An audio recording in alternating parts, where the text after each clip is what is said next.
Hello guys, कैसे हो आप सभी लोग। आई होप कि आप सब लोग अच्छे होंगे और अच्छे से जो अभी अपकमिंग एग्ज़ाम का प्रिपरेशन कर रहे होंगे। तो गाइस, मैं आज आप लोगों के साथ जो अभी आरबीआई असिस्टेंट का जो पेपर होने वाला है, मैं उसके बारे में बताने जा रहा हूँ कि किस तरह से जो है आप उसका प्रिपरेशन कर सकते हैं और क्या क्या चीज़ों को आपको ध्यान में रखना चाहिए आरबीआई असिस्टेंट के प्रिपरेशन करने में। क्योंकि जैसे कि आप लोगों को पता है कि अभी तक जो प्रोबेबिलिटी जो डेट है वो मार्च में 26 मार्च को जो इसका प्रीलिम्स होने वाला है। तो अभी जो है अराउंड 45 डेज बचे हैं। तो चलिए गाइज शुरू करते हैं। तो गाइज सबसे पहले हम लोगों को जो है इसका जो पैटर्न है एग्ज़ाम का वो हमें सबसे पहले समझना ज़रूरी है कि आरबीआई असिस्टेंट का जो है वो पैटर्न क्या है। तो इसमें गाइज सबसे पहले तो प्रीलिम्स होता है, फिर मेंस होता है, फिर जो है एक एलपीटी होता है, लैंग्वेज प्रोफिशिएंसी टेस्ट। ठीक है, तो ये हर एक जितने भी आरबीआई के ऑफिस हैं जहाँ से आप अप्लाई करोगे उन सब का अलग अलग है। और जो भी आपका जैसे कि जो भी स्टेट है वहाँ का अपना अपने अपने लैंग्वेज में इसका टेस्ट होता है एलपीटी।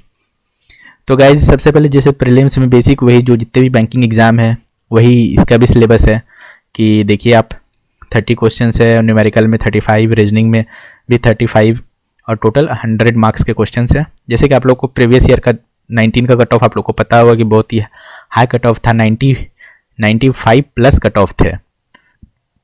तो आपको गाइज इस बात को ध्यान में रखना होगा कि इसका जो प्रीलिम्स होता है सबसे ज़्यादा इंपॉर्टेंट इसमें प्रीलिम्स ही है, क्योंकि बच्चे क्या होते हैं प्रीलिम्स में ही आउट हो जाते हैं क्योंकि कट ऑफ की वजह से। लेकिन इसमें डरने की बात नहीं है, क्योंकि मुझे ऐसा लगता है कि इस बार का जो कट ऑफ है इतना 95 के अराउंड तो नहीं जाएगा। अपना जो भी क्लर्क लेवल का एग्ज़ाम होता है उसके कट ऑफ के आसपास ही रहेगा, यानी कि 80-85 के अराउंड। इससे ज़्यादा मैक्सिमम मतलब कि इतना ही मेरे को लगता है कि जाएगा। तो इसलिए आप कट ऑफ के बारे में ज़्यादा टेंशन मत लीजिए, क्योंकि कट ऑफ जो होता है वो कंपैरेटिव होता है, तो उससे उतना टेंशन नहीं लेने का। और फिर मेंस में देख लो कि रीजनिंग का 40 क्वेश्चन 40 मिनट, फिर इंग्लिश के 40 क्वेश्चन 40 मिनट, न्यूमेरिकल के भी 40 क्वेश्चन और 40 मिनट, और जीए में भी 40 क्वेश्चन, सॉरी मैंने 40 मिनट बोल दिया, सॉरी 40 मार्क्स है, 40 मार्क्स है, 25 मिनट्स है, और बाकी इस तीनों में 30 मिनट्स है, और जीए में 25 मिनट्स और कंप्यूटर में 20 मिनट्स। और कंप्यूटर गाइज स्कोरिंग होता है, तो इसको तो भैया मेंस में अच्छे से गाइज आप लोग को ध्यान में रखना है। टोटल 135 मिनट्स के हैं। और फिर गाइज आप लोगों को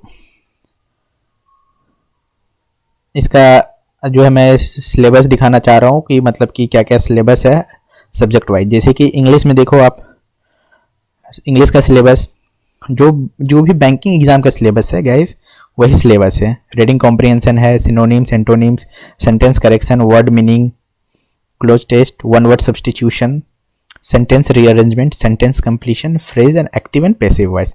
तो गाइज वही बेसिक है, जितने भी हम लोग के बैंकिंग एग्जाम में आते हैं वही है इसमें भी, तो इतना टेंशन लेने की कोई बात नहीं है। और गाइज क्वांटिटिव एप्टीट्यूड में भी गाइज देखो time, distance, time in work, HCF, LCF, simple and compound interest, problem on train, average, probability, alligation and comparison, permutation and combination, pipes and system, numerical, number system, geometry, mensuration, इससे question कम ही आते हैं guys. Percentage, algebra, trigonometry, ये सबसे भी कम आते हैं। और फिर रीजनिंग में जो भी हम लोग का होता है number series, blood relation, analogy, odd man out, number series, coding, decoding, direction, और फिर जाके इसमें इंपॉर्टेंट चीज़ इसमें नहीं लिखा है, और वो है कि हमारा जैसे इसमें रो अरेंजमेंट लिखा है, ये सीटिंग अरेंजमेंट और पजल। तो सीटिंग अरेंजमेंट और पजल आते हैं गाइज।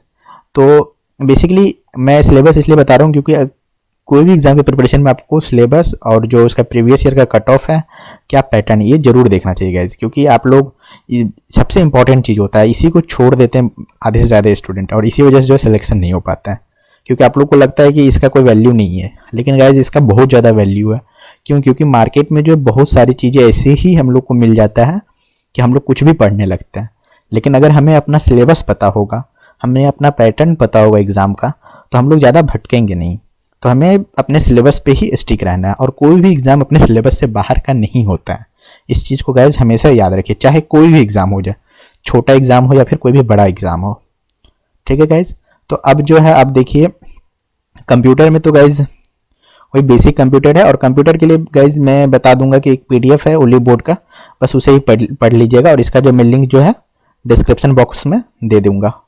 ठीक है गाइज। और जीए के लिए तो गाइज आपको पता ही आजकल जीए किस तरह से आ रहा है, तो इसको तो आपको डेली कवर करना है।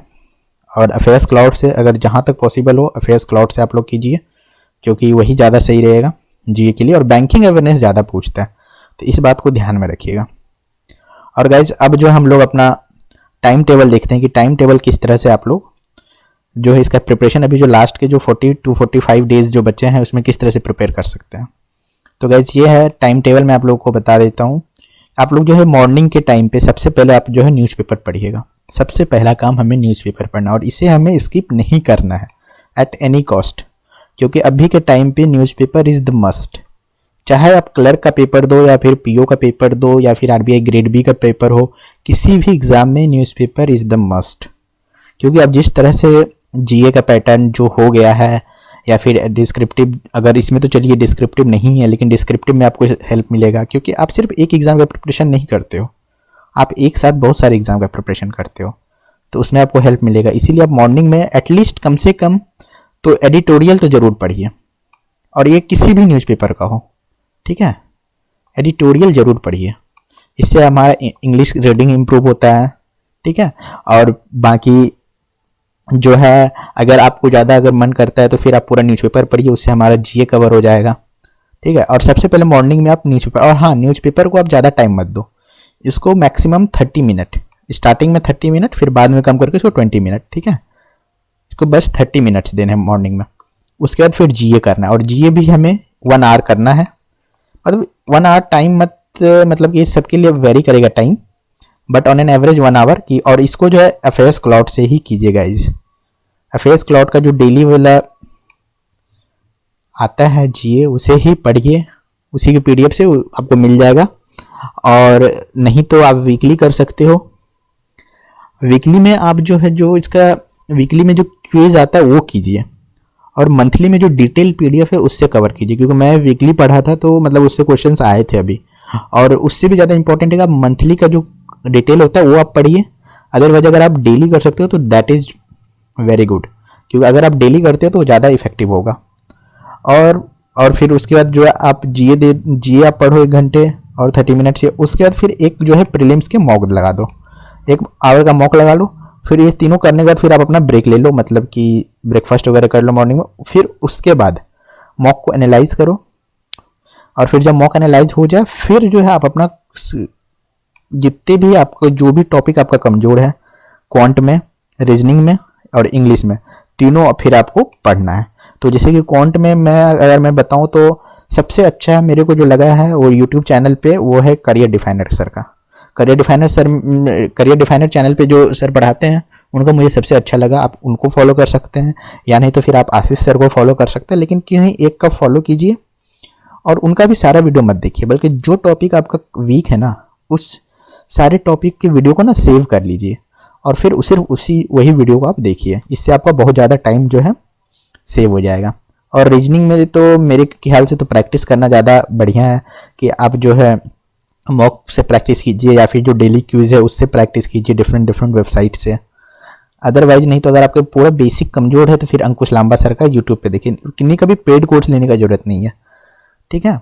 और इंग्लिश में तो सबसे बेस्ट है कि आप न्यूज़पेपर पढ़िए, ठीक है गाइज। और उसके बाद न्यूज़पेपर के बाद आप निमिषा बंसल मैम को पढ़ सकते, मतलब कि आप फॉलो कर सकते हैं यूट्यूब पे। और इनका जो 120 रूल जो है ना उसको फॉलो कीजिए। इसको जो पूरा तरह से पढ़ लीजिए 120 रूल को, ठीक है, क्योंकि ये काम देगा आपको इंग्लिश में। और फिर जो है जीए में तो मैंने बताया अफेयर्स क्लाउड आप कीजिए। लेकिन बहुत सारे बच्चे क्या होता है कि आप वो पढ़ नहीं पाते हैं, मतलब उनको लगता है कि वीडियो देखना ज़्यादा, मतलब कि ज़्यादा उनको याद रहता है वीडियो से। तो वो कपिल कटवाल सर को फॉलो कर सकते हैं यूट्यूब पे, इनका डेली का आता है। और आशीष गौतम सर को आप फॉलो कर सकते हैं। वैसे मैं तो बोलूँगा कपिल कटवाल सर को फॉलो करने के लिए, क्योंकि ये बहुत डिटेल में बताते हैं। और लेकिन अगर आप इसको भी फॉलो कर रहे हैं, इसके साथ भी आप अफेयर्स क्लाउड प्लीज़ कम से कम अफेयर्स क्लाउड का क्विज जरूर दीजिएगा, ठीक है, ये जरूर कीजिएगा। और इसका हो सके तो आप लोग सब्सक्रिप्शन ले लीजिए अफेयर्स क्लाउड का, ये बहुत हेल्प करेगा गाइज, क्योंकि जीए बहुत ज़्यादा टिपिकल हो गया आज के समय में, ठीक है। और कंप्यूटर में तो गाइज मैंने बताया, जैसे कि आप ओली बोर्ड का एक पीडीएफ है, उसका मैं अभी लिंक दे दूंगा डिस्क्रिप्शन बॉक्स में, वहाँ से आप उसे डाउनलोड कर लीजिएगा और बस वही पढ़िएगा। तो गाइज अगले नेक्स्ट जो है आपका 45 डेज जो आप इसे फॉलो कीजिए और आप सिलेक्शन लेके आएंगे, ये मेरी गारंटी है। और मुझे लगता है कि अगर आप इसे कायदे से अगर फॉलो करते हैं तो ज़रूर सिलेक्शन होगा, क्योंकि अभी इनफ टाइम है। अगर अभी आप जीरो से भी स्टार्ट करते हैं फिर भी जो है सिलेक्शन हो जाएगा। तो गाइज बस यही था इस वीडियो में। Thank you.